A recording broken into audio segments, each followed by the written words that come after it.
est sur la version GPT 5.2 ici et on va tester pour le zoo de Douai-la-Fontaine, le bioparc de Douai-la-Fontaine, voir comment il apparaît sur des prompts, notamment quel serait le meilleur zoo à visiter avec mes enfants dans les pays de la Loire.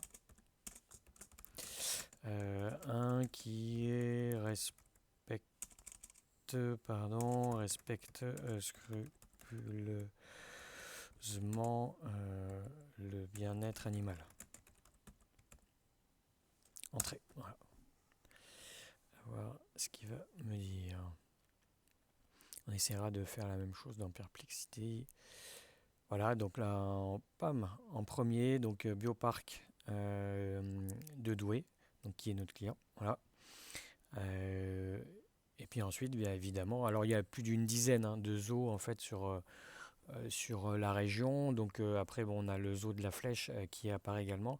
Alors aussi, vous voyez, maintenant, il y a les petites étoiles qui apparaissent, donc 4,7. Donc ça peut jouer énormément. Donc très important. Et il va nous les situer après sur la carte ici. Et on va voir ce que dit. Alors on va copier le prompt que j'ai pris là et on va voir ce que ça dit aussi sur Perplexity. Faire une nouvelle requête ici. Hop là.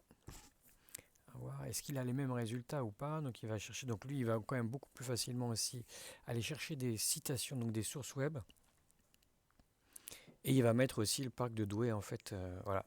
Donc ce qui est important, c'est que c'est la co-occurrence aussi qui est très importante. C'est le respect aussi du bien-être animal, ce que recherchent les familles en général. Hein.